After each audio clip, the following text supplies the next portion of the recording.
Welcome to the Friday Q&A. I'm calling it the FriYay Q&A because it's Friday, yay, right?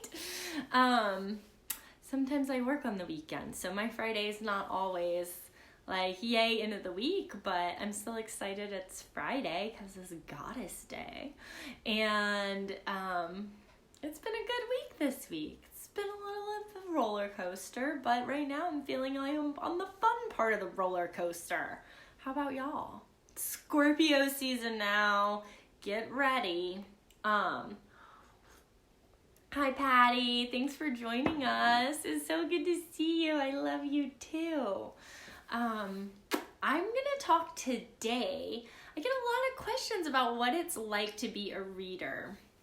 And sometimes I read at events, which is a totally different style of reading than when I'm one-on-one with someone and we're going like really deep and we're in a more private setting for that kind of work. And I've read for myself for years. And it's funny because when I am reading at events and it's more of a casual or entertainment kind of reading that I'm doing, a lot of people will be like, "You're really good at this. Like, you should do, like, do you do this? Do you do this for a living?" And I'm like, "Yeah, I do." And they're like, "Whoa, what's that like? And how did you become a reader?" And people have a lot of questions. When did you start reading? So I'm going to answer some of those questions. And if you have questions as we're talking about reading, and when I say reading, I'm not talking about books. Although I read lots of books too.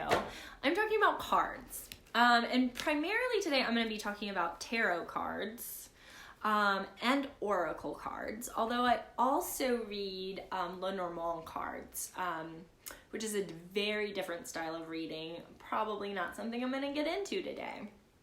When I started reading, I started with a tarot deck. And I was 15 years old. And I was in Salem, Massachusetts. And I was in a store there and I picked up a deck of cards, and I didn't really know, I think I knew about tarot as like a concept. I had never had a reading done for me. I had never really studied it. I didn't know much about it. I knew what they were. I knew that people would use these cards and like tell the future with them or find out secrets. And there was this one deck I just picked up and it was like I couldn't put it down. My hand was like buzzing and glowing and my heart started racing a little bit, and I was like, what? I'm not gonna buy this. I'm not gonna spend like a bunch of my hard-earned money on this like deck of cards that I don't even know how to use it.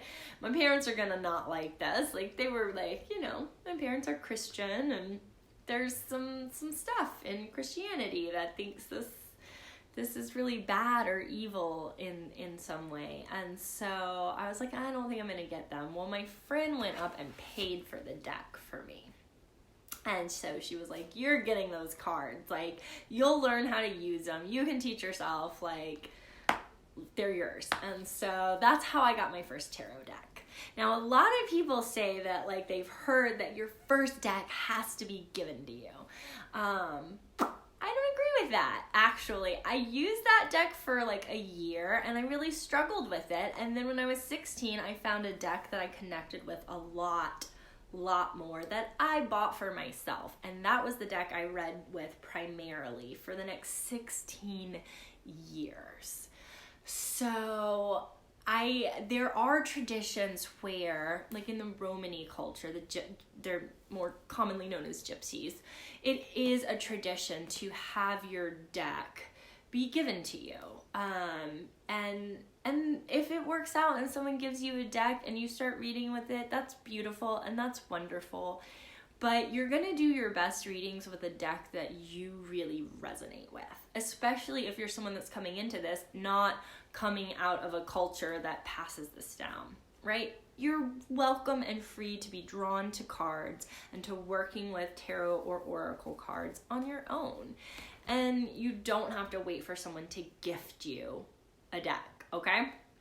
go get a deck. If there's a deck you see that you love, that you're drawn to, absolutely get it for yourself. If you really feel like it should be given to you, then just ask someone else to get it. Tell people that you want it.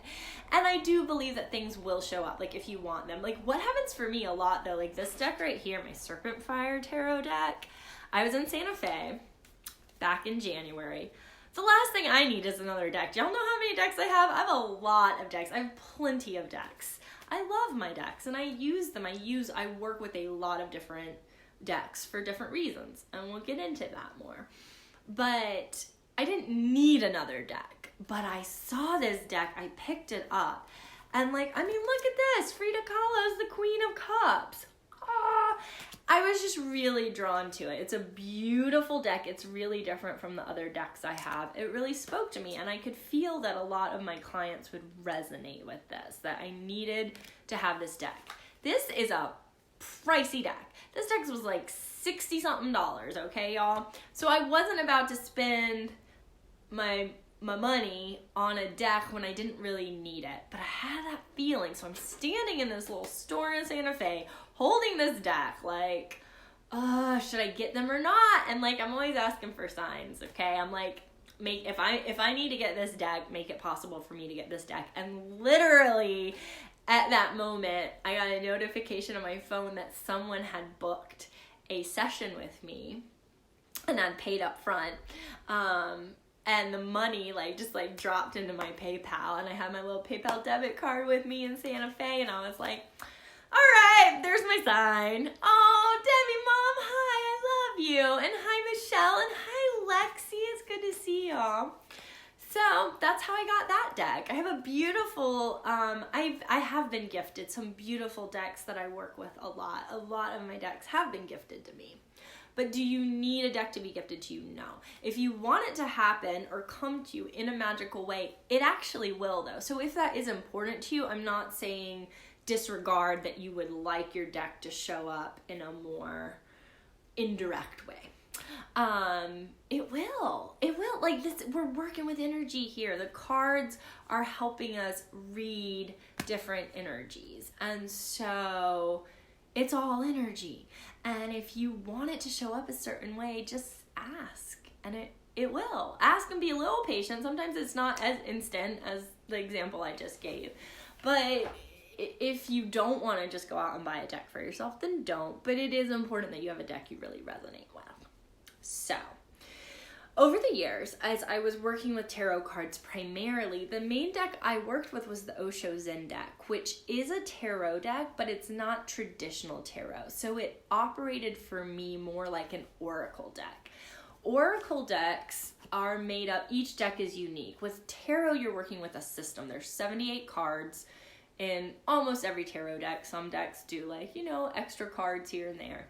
But a standard tarot deck is 78 cards, and there are 4 suits, and there's 22 major arcana cards, and then there's ace through queen, king, but some people say the queen is the highest, so ace through king in all 4 suits. And so that's how the tarot decks are structured. So you should be able to pick up any tarot deck once you really know tarot and read it, because the meanings stay consistent. Oracle decks are a whole nother ballgame in the sense that each deck is unique and stands alone. So I have this Tao Oracle deck, and every card in the deck deals with Taoist principles. It will have an image on it, and it has a whole bunch of words, and it has the I Ching down here and some other symbols. And a lot of people, if you're really wanting to start working with cards or using cards as a way to connect with your intuition and do some deeper inner work, or have a more reflective practice that isn't just only within yourself, there is something tangible you're connecting with outside of yourself.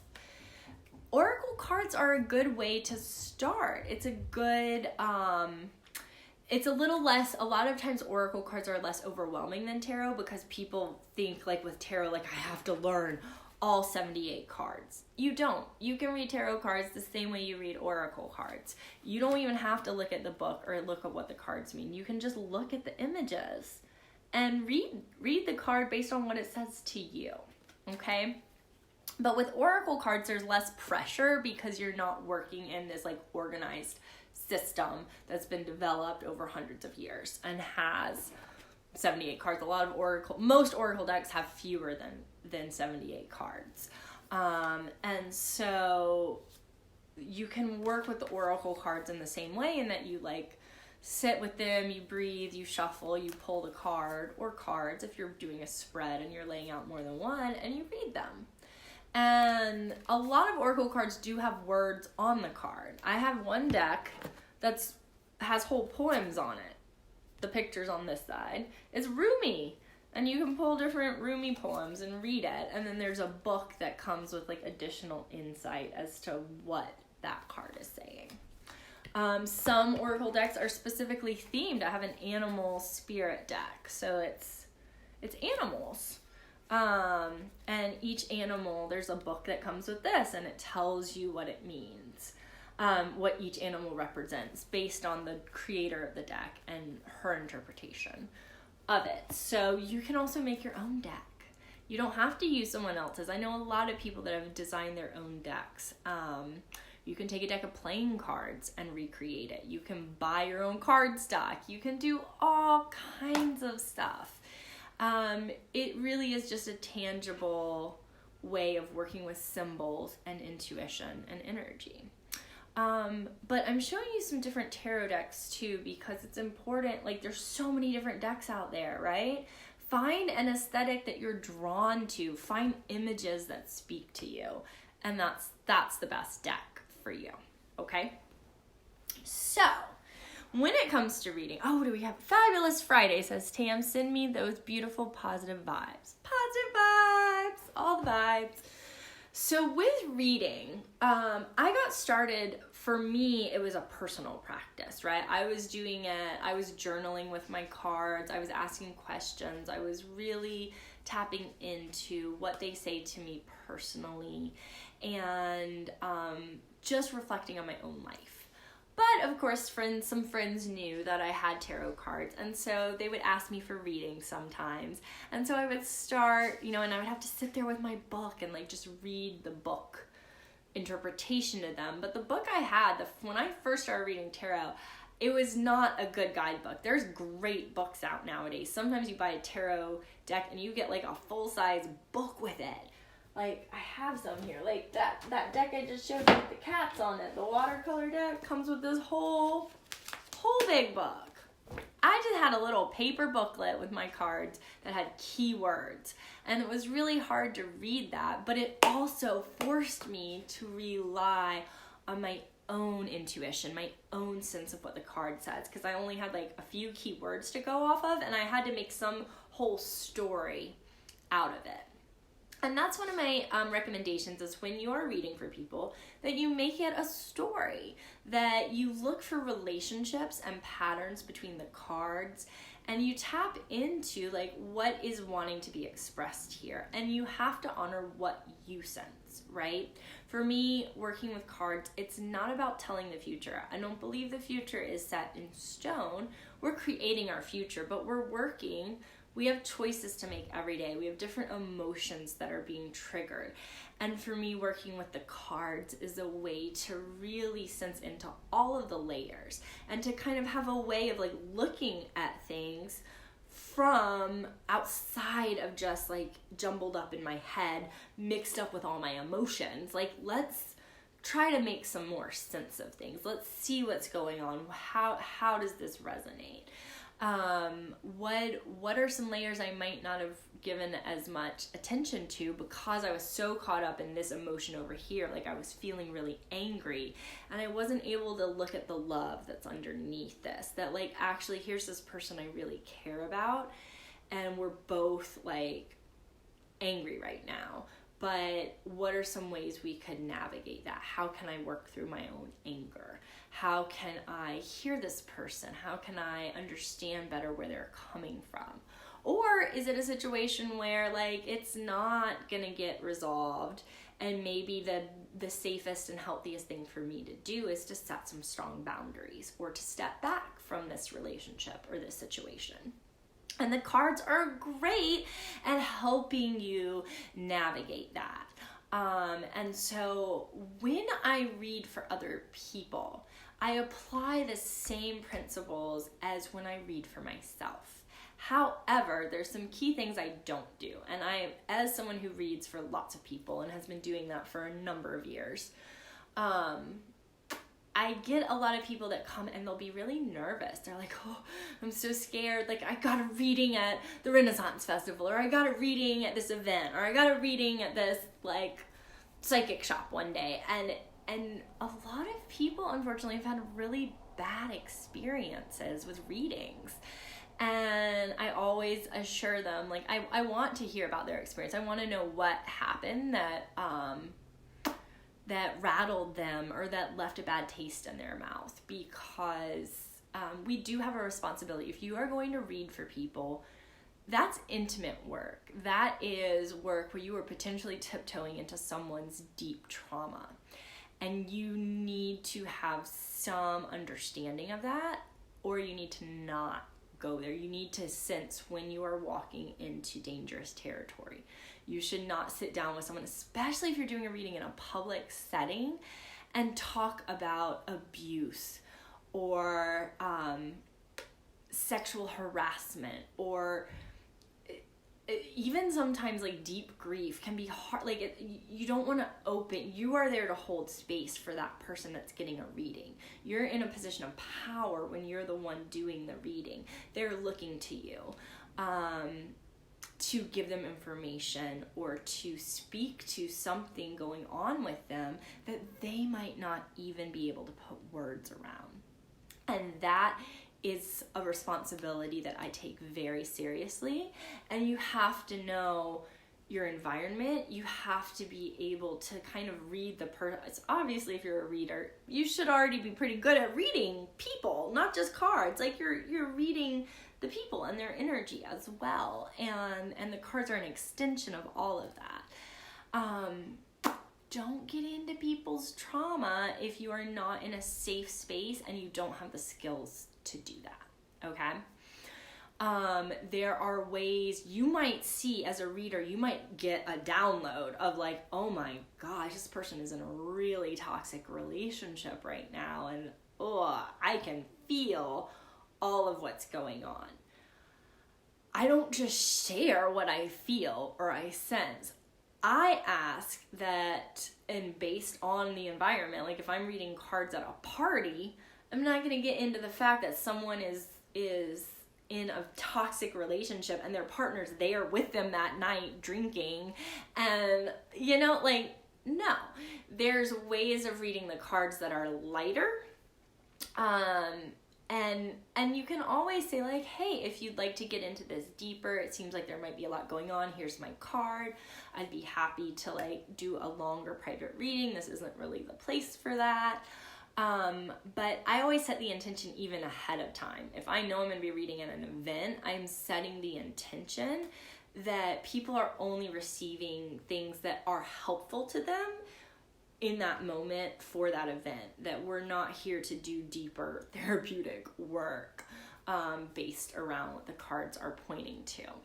And so you can ask to just do readings that are a little less intense. And then if you can feel into that there's a lot more there, you can speak to that. But I always like to leave people with a sense of empowerment, not doom and gloom. There are some people that come to me and have had readings where they were like, oh, they just told me it was like, I'm going into this really hard time and I'm probably gonna like have a significant loss and and like my chakras are blocked and I need energy work, and they wanted me to pay them extra money to do a candle spell and all this stuff. And I'm just like, yikes, I'm so sorry that happened. I'm so sorry that happened. That should not happen. There are people, unfortunately, that do this work and take advantage. They want to upsell you. They want you to think that you need them to do more. And then there's people that genuinely can sense, hey, you might need some more support. Here's what I have to offer. But you shouldn't ever leave someone feeling like there's no hope, because actually there is. we always have things we can do in our lives. We can make different choices. We can get additional support. I don't want anyone to leave a reading feeling like, well, that's it. The next 6 months are just going to suck for me. Like, great. You don't know. Why would you want someone to feel that way? So even asking questions of like, one of the questions I love to ask the cards is, show me what support is available to me at this time. And that's something, if you've pulled cards for someone and they've been a little like heavy, you can pull extra cards, right? And you can say like, let's see what support is available. So let's say you've just done a standard past, present, future spread and you got like some challenging cards. Clearly this person has been in a hard time and is probably gonna be in that hard time for a little bit longer. I would pull cards to help bring in, let's see what support's available to you. What hidden gifts do you have that you haven't tapped into?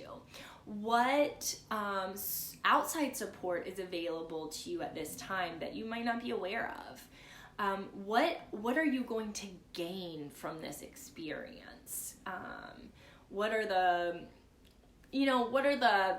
positive outcomes that are available to you as you navigate this? So asking questions and pulling cards on things that are empowering and uplifting for people is important. I'm not all about just doing light readings. It's like, oh, you're only gonna get good news. No. And when I'm doing one-on-one readings with people, we go really deep and we go, like, we'll be sitting in here crying. I always have tissues.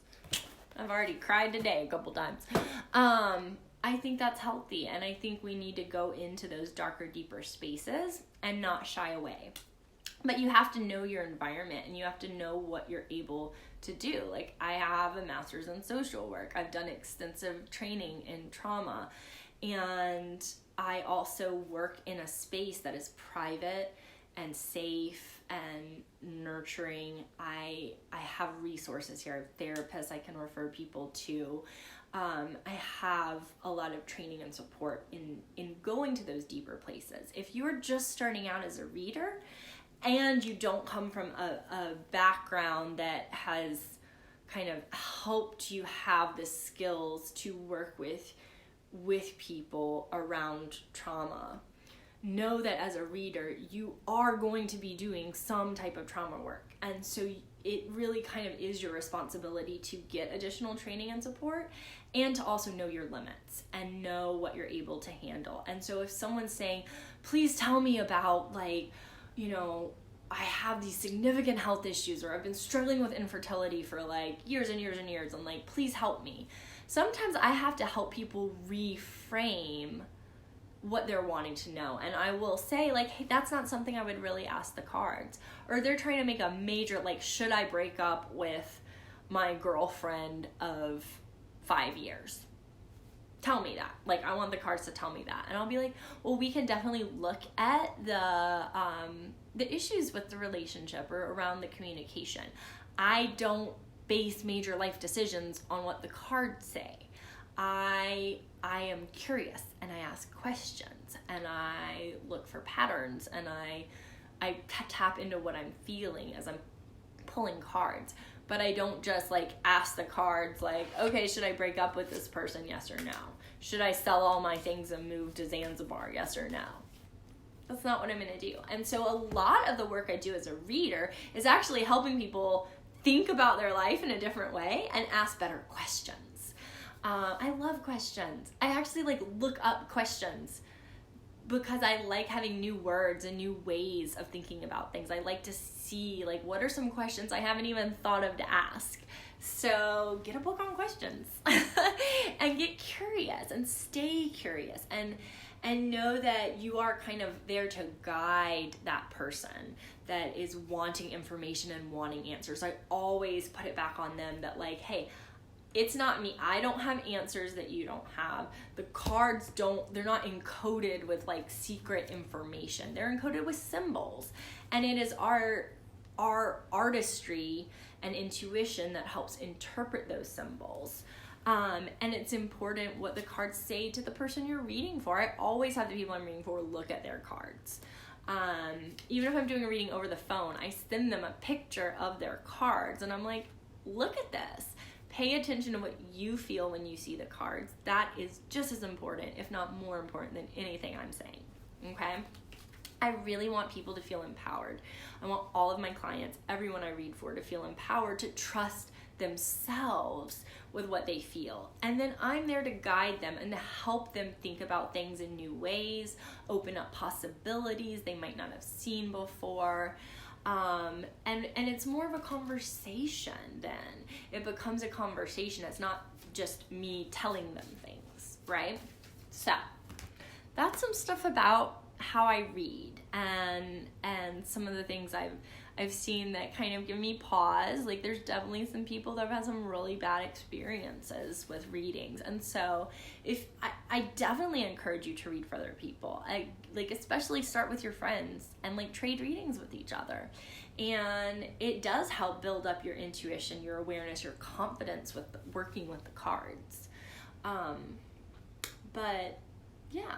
And if y'all have questions, let me know. I was kind of got off in my zone and wasn't paying attention as well. But it's fun being a reader. It's not just all serious.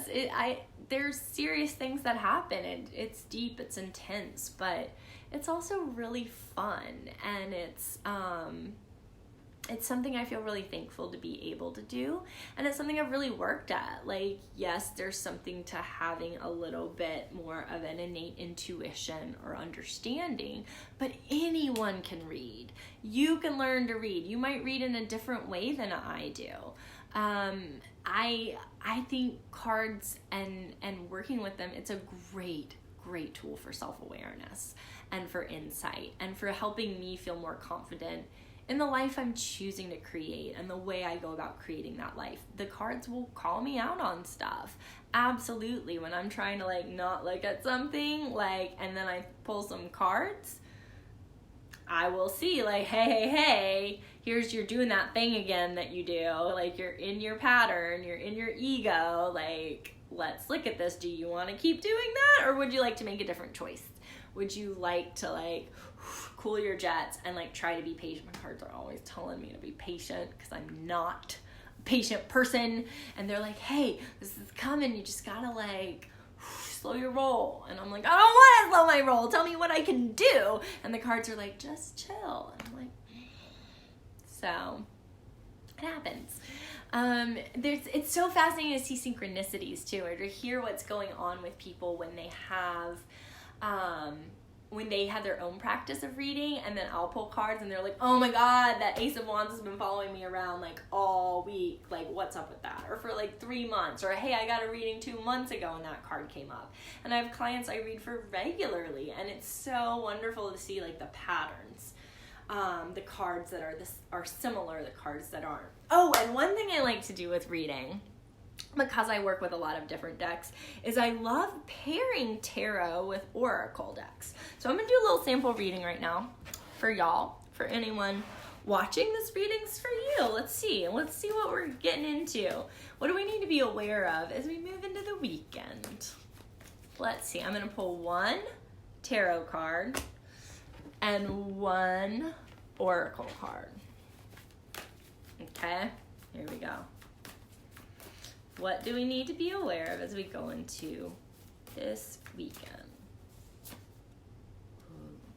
So, I love this. We have Temperance from the Wild Unknown Tarot deck, and we have Splitting Apart from my Tao Oracle deck. Now, one thing I do is I look at similarities. So I'm noticing the gray and the darkness. I'm noticing that down here is a flame, and up here is something, it's feather, reeds in the river bottom, okay? They're similar, the little pop of color and the shape it takes. I'm noticing there's a bird here and a feather here. And I know what these cards mean, okay? So Temperance is a card of rebirth. It's a card of having to find a new balance, of having to let something be shed or poured out or let go of and transformed into something new, and being open to that transformation happening. Then splitting apart, it's a card of impermanence, collapse, letting go. But there's hope with that. It's eliminating the old, a death of sorts. So both of these cards have a similar theme. And we're doing an actual reading, right? So as we're moving into this weekend, and it's perfect for this time of the year with Scorpio season, we're going into this deeper time of really letting go of what doesn't serve us, of getting into the old pain, the things that we've repressed, anything that's trying to shake loose out of our life at this time. It's time to grieve it. It's time to mourn it. It's time to let it go, because we're moving into like a whole new world, really and truly. So, looking at those cards, there's definite similarities there. And there's some, like this one definitely feels a little bit heavier, but there's like this spark of hope here. And so there is this cycle of like splitting apart. And then the Temperance is like, yes, it has to come apart, but it's still all connected. Like we're gonna find our new balance. And we don't have to like lose our shit over it. The other message of Temperance is that like, hey, you can go intensely into the feelings without losing yourself. We don't need to like escape right now. We need to be very present with what is and let the feelings move through us and be with them and then see what emerges. So it's just a little sample of how I read and what I do, but I like combining. You can do a whole spread where you pair up oracle card and a tarot card, and you can see the similarities between them, and it's really interesting to see how that happens. A lot of the stuff that comes up is pretty statistically improbable. I keep notes of these things. I've actually like run stuff in statistics software before, because I'm like, this stuff, it like blows my mind sometimes, like for reals. It's like some really magical, incredible things happen.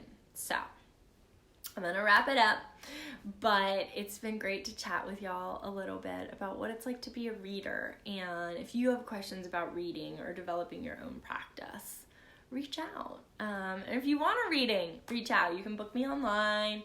I have like an online scheduler, and I offer readings in all different ways. I offer emailed readings. I offer readings over video call. I offer audio call. I offer in-person readings.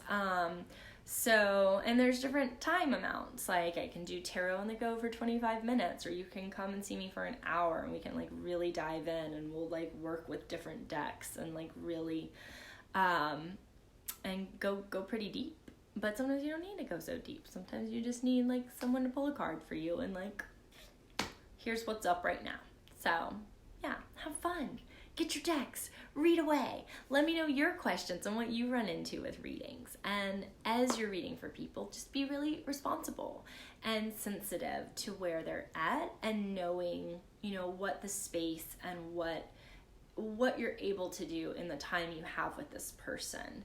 How do you want them to walk away from that reading feeling? And then guiding, reframing, working the questions differently, so that you're not just diving into like trauma or trying to answer like, what is the meaning of life and what do I do with my life today? Okay?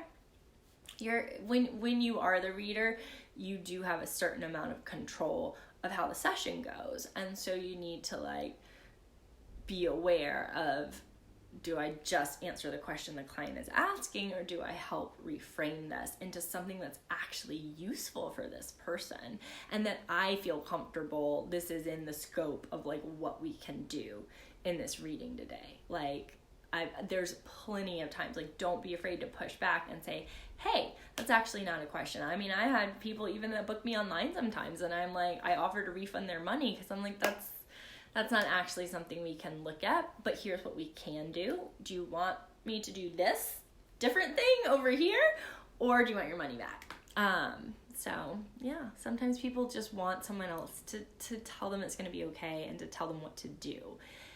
And that's not my job. Like, I can be with you in the pain and the hard stuff, and I can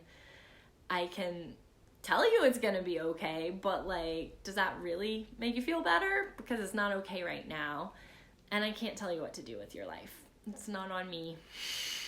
And we all have to figure that out for ourselves, but we can do it with support, and we can do it with deeper levels of awareness. And that's how I use the cards, to get more awareness, to make more informed choices for my life. Crystal, hi! I was just wrapping it up, but it's so good to see you.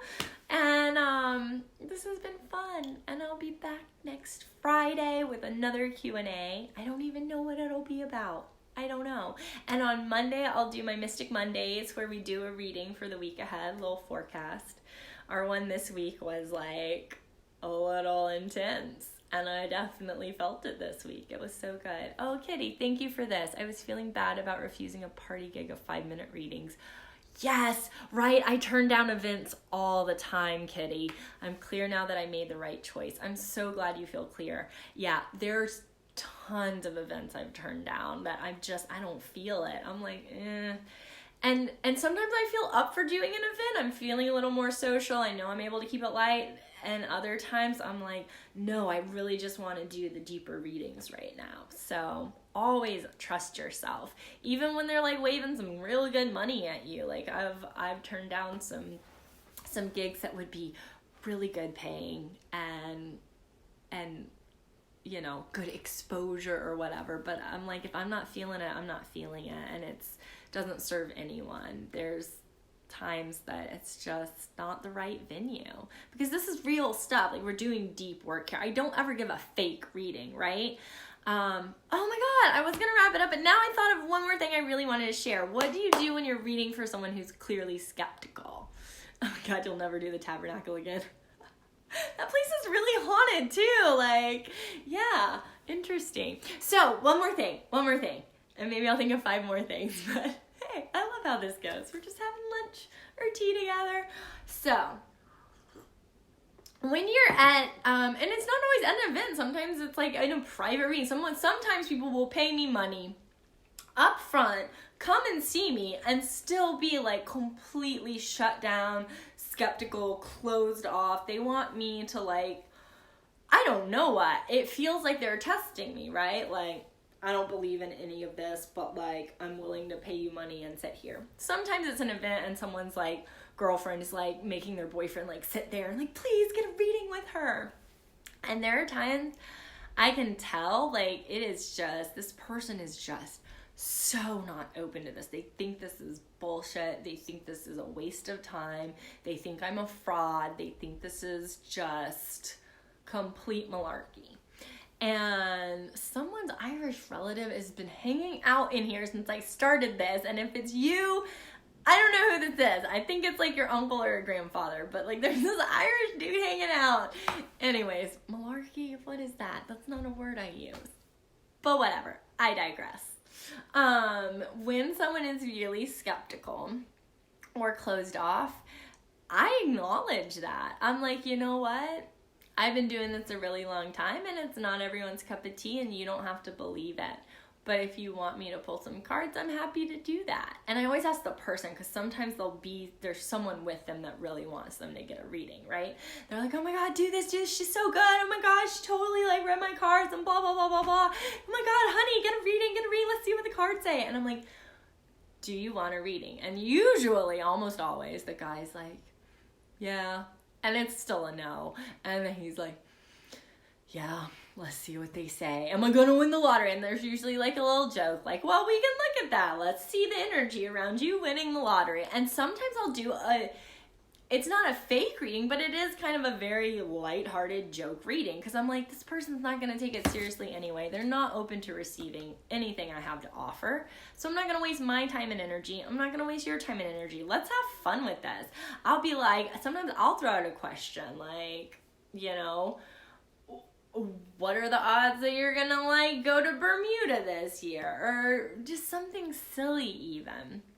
And we'll pull some cards, and sometimes it can become like a little fun thing where I'm like interpreting the cards in an interesting way. I had one couple ask about like the likelihood of them like engaging in some bondage play, and like the woman's like, oh my God, no, we're not gonna do that? And the guy was like, yeah, tell me what the cards say. And I was like, okay, cool. And we'll do that. And it was totally fun. It was actually really good reading.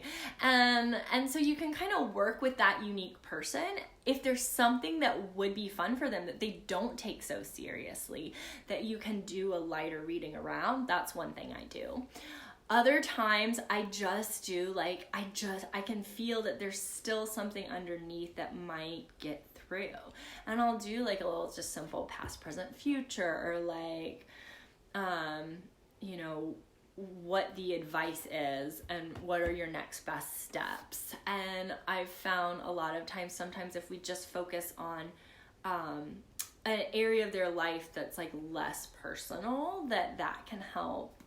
And so we'll look at just like for work, or just the option. Like I've done readings on like people's like retirement investments and things like that, their golf games, like all kinds of stuff.